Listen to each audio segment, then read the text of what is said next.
I'm Angela. And I'm Paige. Join us as we dive into our obsession with true crime, history, and mysterious stories. We'll explore the intricate details of the corrupt, the cruel, and the calculating. We assume no responsibility or liability for any errors or omissions in the content of this episode. The Corrupt Podcast is based on the facts and our opinions of the case. Listener discretion is advised. Welcome to the Corrupt Podcast. In March 2016, Joey LaBute disappeared from a bar in Columbus, Ohio. Just over 3 weeks later, his body would be found in the Scioto River. 26-year-old Joey LaBute's murder was ruled suspicious and remains unsolved. Joseph Joey Andrew LaBute Jr. was born on June 16, 1989, to parents Jody and Joseph Sr. in Cincinnati, Ohio. At 5 years old, Joey's family moved to Worthington, Ohio, which is located in central Ohio. In 1998, when Joey was just 9 years old, Jody died of breast cancer. In an interview with the Columbus Monthly, Joseph Sr. would say, "It seemed like he took it in stride. He handled it better than I did, I think. I'm not really sure why or how. He was just always like that. He was so even-keeled, it seemed like he never got upset. I can remember maybe 3 times or 4 that I ever got upset with him." Joey met Justin Mertz in 6th grade, and they became good friends. Justin describes them as brothers. Justin said they would talk on the phone for hours, and they loved Sailor Moon and Pokemon. They got a bromance going on. I know. They were such good friends growing up, and even when Joey moves away, they stay really good friends, and I love that for them. When Joey was a teenager, the family followed a new job opportunity and moved from Dublin, Ohio, to Liberty Township, a suburb in Cincinnati. Justin and Joey, like we said, stayed friends. They talked on the phone for hours after their parents were in bed. I used to do that all the time with my friends. Did you? Oh my gosh, yes. For like 6 straight hours, you would just be on the phone, and finally your mom would like pick up the other line and be like, "Hang up the phone." Even on school nights, I'd be so tired the next morning, and I'd be like, what did I do? Why did I do this? Well, and you used to get free calling, like minutes and texts after 9 p.m. Do you remember that? Yeah. So it was like technically after my curfew, I wasn't allowed to be on the phone, but at the same time, it was like free. Your 250 texts didn't count and your minutes didn't count. What was the thought process behind that with cell phone companies? Let's make it free after 9. They're asleep by then, right? They're in bed. No one will use it. Not us teenagers. Yeah, no. We stay up late just so we can use it. And you got like that 250 texts. So if somebody responded like, okay, you were livid, right? Yeah. Like, you used one of my 250 over an okay. Or just people that type K, you know? That kind of irritates some people. Yes, now we have the thumbs up. It doesn't matter so much now. You can thumbs up away, send me a random emoji. But back then it was one less message, and then you had to pay for every single text that went over $250 a month. With my mom, when I text her and I like a message or I love a message or I haha a message or something like that, she'll text back like, what was that? What did you do? Or like she doesn't understand the concept a little bit. And I'll be like, Mom, it's okay. I just liked the message. That's what it was. I was responding to that specific message with an emoji. Come on, Mom. And you can do that in email now, too. Wow, we're getting fancy with emojis. Mm-hmm. In 2007, Joey graduated from Lakota East High School. That fall, Joey attended Ohio State University. Justin and Joey attended the Newark OSU campus for a year and then moved to the main campus in Columbus. Joey graduated in 2011 with a bachelor's in financial planning or human ecology. Both degrees are listed online. I'm not sure if Joey maybe had a dual major or if there's just misinformation on his degree, but he does pick a job that's in the financial world. So Joey and Justin, they were separated as teenagers, and then looks like they collaborated and was like, hey, buddy, let's go to OSU together. We can be together again. Yeah. Yes. And Joey is known to really love Columbus. Even though they moved away, he still considers Columbus his home. So he knew pretty early on that he wanted to go to Ohio State University. By 2017, Joey was working in loan services at the financial services company Morgan Stanley. Joey had a coworker named Diane that says that Joey used to help her with Excel, and would walk her to her car in the dark. He would eat lunch with her and loved Taco Bell. Around the office, he went by Joe. And Diane, bless her heart, she was so concerned about what Joey was eating for dinner. She would tell news reporters that sometimes he would just have popcorn for dinner.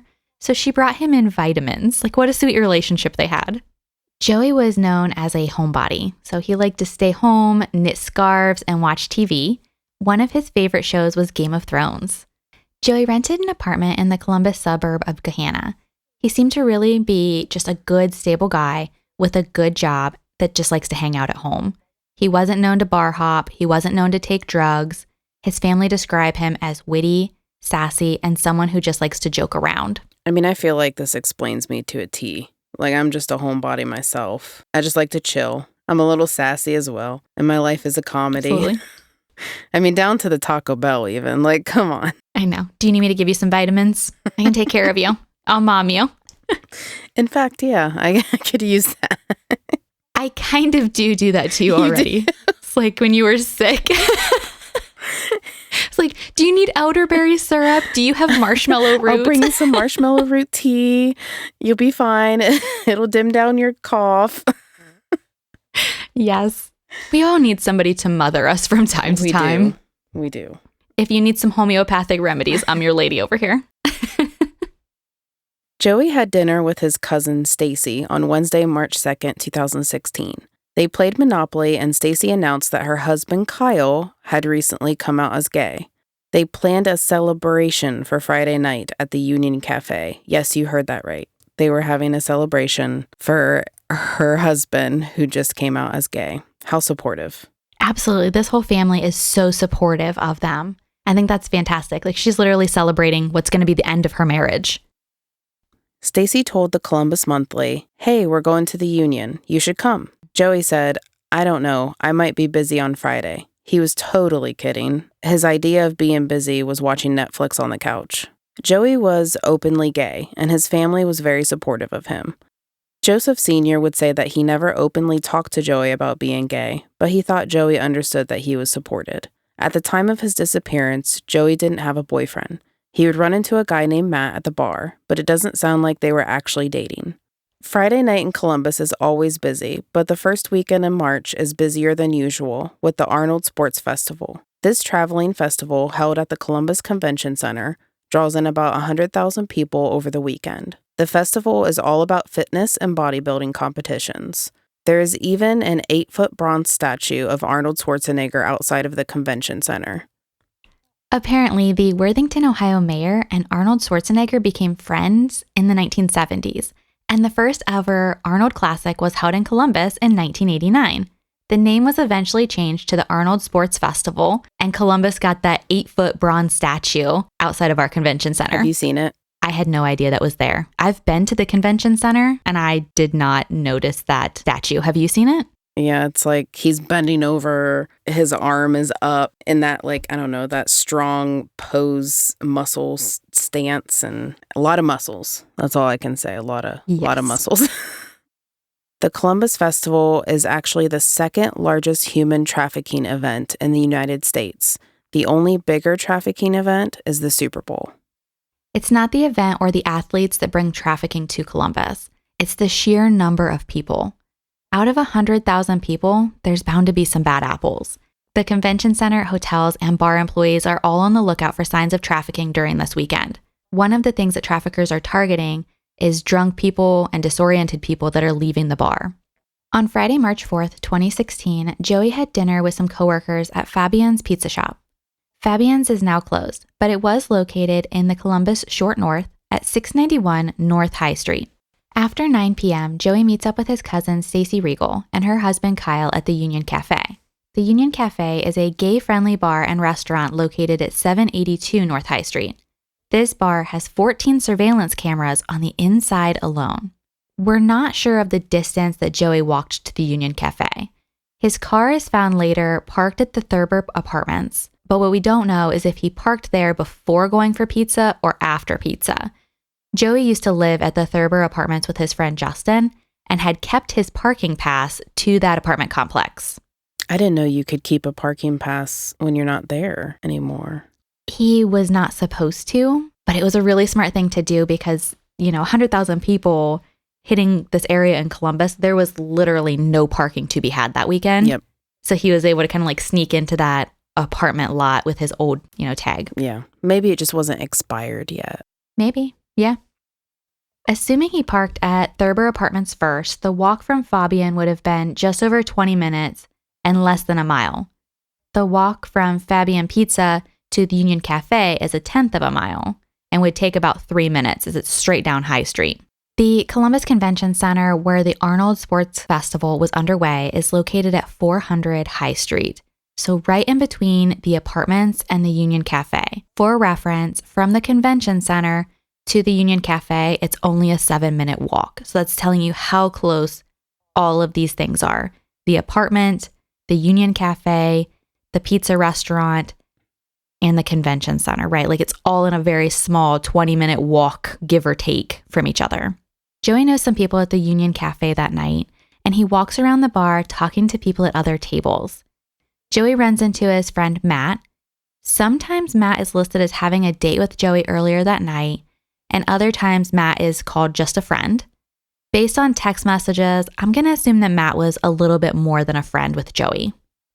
At 10:19 p.m., Matt sends Joey a text saying, "Good night, cutie." Joey responded by saying, "Bye," at 10:28 p.m. It's bye with a bunch of E's at the end of it. We all do it. Yeah. I would assume this is when Matt was leaving the bar, right around the 10:30 mark. Joey had 2 drinks. First a gin and tonic. Then Joey and Stacy both ordered a raspberry vodka with Sprite. That sounds good. I'd try that. Absolutely. I was thinking the same thing. Yeah. At 12:15 a.m., the surveillance video inside the Union Cafe shows Joey walking out of the bathroom. Then surveillance video at 12:30 a.m. shows Joey walking out of the bar alone. This footage shows Joey walking toward the bar exit without his coat. He doesn't look disoriented, but has more of a determined look, like he's meeting somebody or needs to be somewhere. Around 12 a.m., Stacy was feeling unwell. Stacy and Kyle had not seen Joey since he told them he would be going to the bathroom and getting a glass of water. When Stacy started to feel sick, they called and texted Joey but didn't hear back from him. Surveillance shows Stacy and Kyle leaving the Union Cafe not long after Joey. After walking out of the bar, Joey does have some phone usage. His phone would be active for 2 hours. Sergeant Dave Sicilian and Detective Eric Wooten of the Columbus Division of Police's Homicide Unit say the cell phone data shows Joey staying in the Columbus Short North area for those 2 hours. In fact, at 12:19 a.m., Joey texts his Aunt Julie saying, "We're going to spell these text messages," because they almost look like a butt dial or a drunken text, right? So his text to his Aunt Julie says, quote, "To help, so goo 5." So to help, so, and then GOO and the number 5. Julie would later say that she assumed Joey was talking about having a good evening and it felt good to help Kyle. Joey talks to a friend on the phone and tells them, "I'm driving," but doesn't say where he is or if he's with anyone. The conversation is very short. Basically, "I'm driving," and then he hangs up the phone. First off, we don't even know if this was Joey that answers the phone. The Columbus police also do not confirm or deny that this phone call happened. Yeah, I was confused about this part specifically. Like, who claimed to receive that phone call? Just a random friend? Did they tell the police, "Hey, I got this phone call"? Like, where did the speculation of this phone call begin is like where my thoughts are at. Yeah, my understanding was that a friend actually called him sometime in the early hours of that morning. So between, midnight and 2 a.m., they call him. Somebody answers his phone and says, "I'm driving," and then click, hangs up the phone. Columbus PD would have his phone records, so I think that would be pretty easy for them to confirm or deny, and they don't touch it. So I'm not sure what that means. Maybe something that's critical to the investigation. Maybe wherever his phone pings at that point. We also don't know if his car ever left the apartment parking lot. So that makes me think, okay, if his car never left, was this Joey that picked up the phone, or was this the person that he was with? Picks up the phone, just says something random and hangs up. I don't know. Because someone could have picked him up and he could have been in the car. Yes. It's open for interpretation, for sure. At 1:22 a.m., Joey sends his last text message. It's confirmed that Joey sends a text, but who receives this message is a little unclear. Two of the possible recipients are Matt or Julie. The text appears to be a drunken mistyping. The message says, again, I'm going to spell it here, jnhstioj. So, again, Stacy thought this meant Johnstown, which is where she worked as a dental hygienist at the time, and it was something that they had talked about earlier that night. But the word, to me, almost looks kind of like Justin. Mm-hmm. So jnhstioj.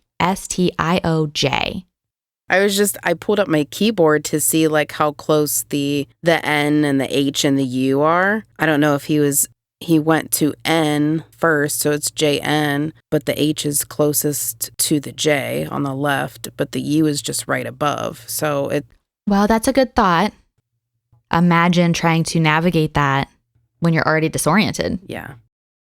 He really could be saying anything, honestly. I believe family members should know him most, so I would definitely support Stacy's theory. Yeah, maybe he ended up in Johnstown, and so maybe was trying to send help about that. Yeah. Joey's phone starts going to voicemail on the morning of Saturday, March 5th. Throughout Saturday, friends and family couldn't reach Joey. We're talking multiple people texting him and getting concerned when they don't hear back immediately, because that's the kind of guy that Joey is. They search and locate Joey's 2004 Mitsubishi Lancer outside of the Thurber apartments. The friends and family also orchestrate a search of the entire Short North area. Matt sends multiple texts on Saturday and Sunday, but does not hear back from Joey. One of the texts unfortunately reads something along the lines of, "Are you still alive?" I'm sure Matt regrets the wording now, but I think we've all sent texts something along those lines. Yeah. I also feel like it could have been definitely coming from a place of worry, like genuine concern. Yes. Joey was 5'9", 135 pounds with brown hair and eyes. He was wearing a brown and blue flannel shirt and jeans when he went missing. On the following Monday, when Joey didn't show up for work, a police report was filed. Joey's father and stepmother drove from Cincinnati to pass out missing flyers and posters. Hospitals, lakes, and rivers were also checked. The LGBTQ community also rallied around Joey's family and joined the search. During these searches, tragically, they would yell Joey's name, hoping that if he was being held hostage, he might respond to them. There was no sight of Joey for 24 days. Then, on March 29, 2016, Joey's body was pulled from the Scioto River. Joey's partially submerged and fully clothed body was found in a portion of the river that had been previously searched multiple times. Joey's phone, keys, and wallet were not on his body and have never been found. An autopsy was performed, and things just got more and more mysterious. Joey had died approximately 3 weeks earlier, but there was no trauma to his body. So no strangulation, no gunshot wound or stab wounds. There's also no water in his stomach or lungs. That would mean that Joey was already dead when he went into the river. But how did he die? Dental records were used to make the final determination that the remains were Joey. Maybe he floated down the river, and that's why his body was found in an area that had been previously searched. But it doesn't explain why there was no water in his lungs or his stomach. Well, I was thinking, like, how did he float down the river if he did? Was he, like, face up? Was he face down? If he was face up, was his head above water? That way, like, it didn't get into his lungs and stomach. But, like, it could be anything. I mean, there's no body movement, right? Like, your lungs aren't taking in the water as you're drowning. So just say maybe he fell into the water and he drowns. You suck in water as you're gasping for air. None of that. There's nothing in his stomach even. Very strange situation. Suicide was ruled out as a cause of death. The toxicology report found no drugs in his system. Only caffeine and alcohol were present. Joey's blood alcohol content was high, but it's also misleading since ethanol levels rise during decomposition. So the blood alcohol content might be irrelevant here. Eventually, the medical examiner would rule Joey's cause of death as undetermined. A funeral was held for Joey on April 3, 2016. His remains were cremated. Joseph Sr. purchased 3 burial plots in a row when Joey's mother, Jody, passed away. Joseph Sr. said he thought he would be the one buried next to his wife, not Joey. This situation is just so tragic. So sad. 2 months after Joey's body was found, Joseph Sr. and his stepmother, Liz LaBute, had been interviewed about the ongoing investigation. Joey's belongings had been moved to their home, with his furniture in their living room and his car parked in their driveway. Liz had a tattoo of a cat Joey had drawn as a child on her arm. The family wear green bracelets that say "Justice for Joey."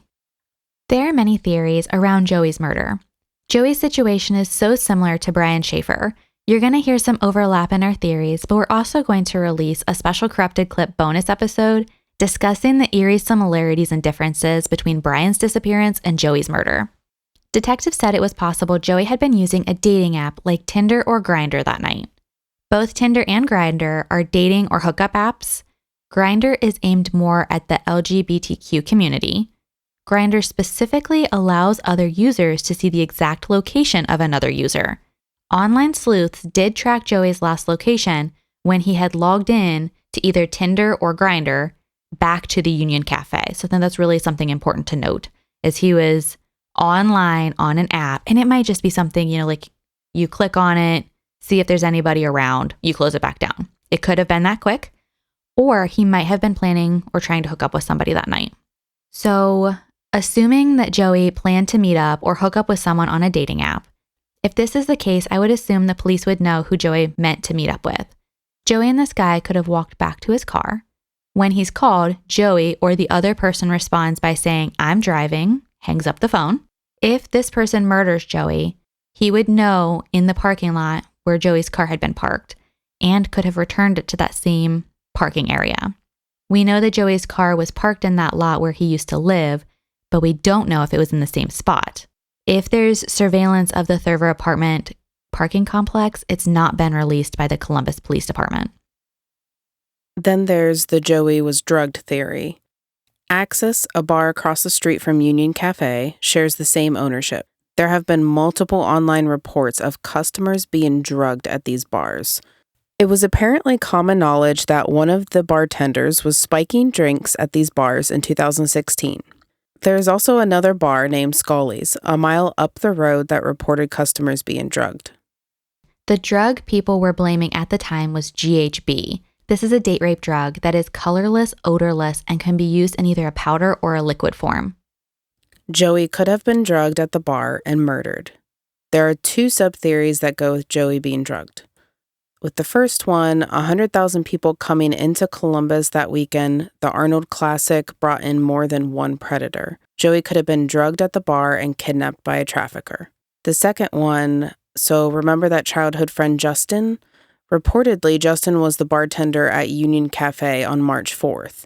Justin and Joey had gotten into a fight and were on speaking terms. There are also rumors saying Justin was Joey's life insurance beneficiary. The 1:22 a.m. text message that was spelled jnhstioj could be the drunken or drugged Joey attempting to spell Justin's name. The theory is speculation, and we're not sure if it holds much weight.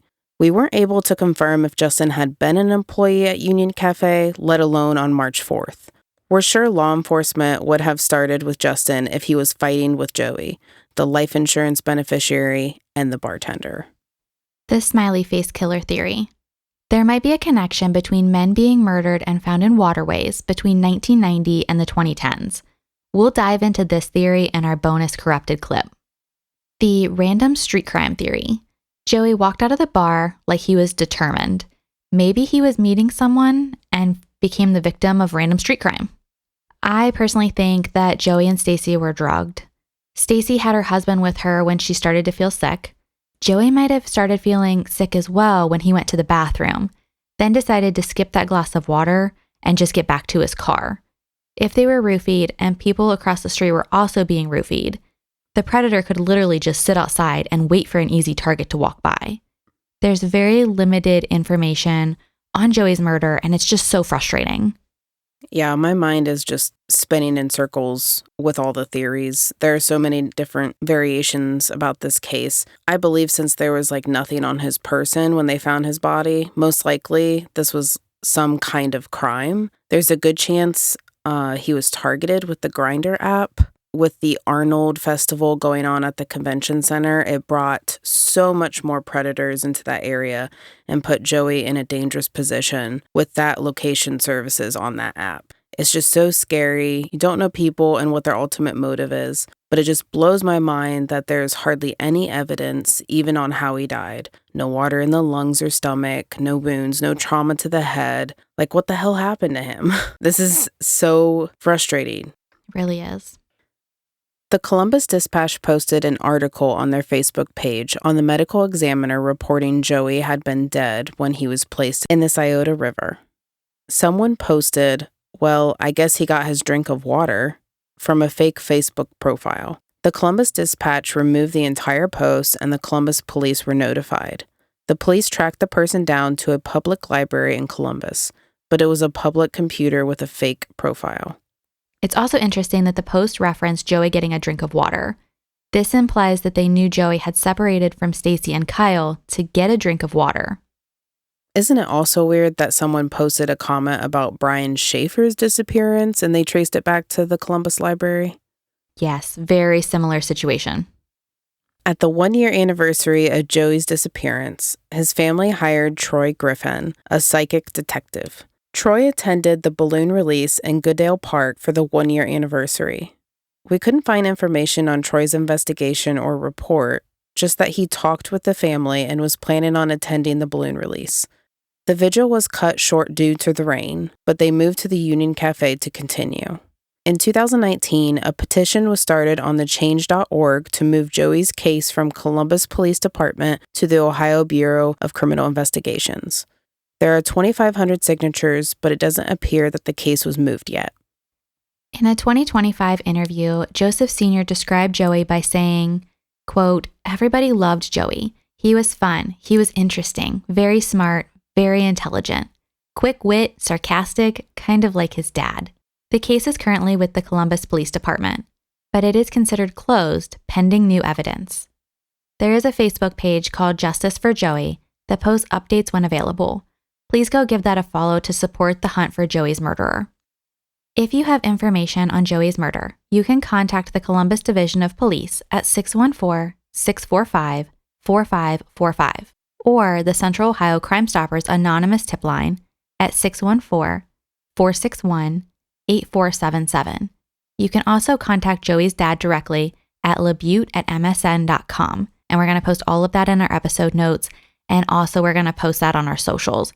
So if anybody has information, please come forward. You never know how small that tip might be that ends up being so large to bring justice for Joey. You could be a difference maker. Let's do Absolutely. We would love for you to become part of the Corrupt crew. You can find us on Patreon with multiple tiers and PayPal. This will score you our appreciation and will announce your name in a future episode. Both links are in the episode notes. Case suggestions and feedback can be emailed to us at corruptpod@gmail.com. The sources for this episode would be listed in the episode notes. You can find us on Instagram, Facebook, and Threads. Don't forget to subscribe to catch our new Corrupt content. Please also leave us a review wherever you're listening to this episode. Bye! Bye!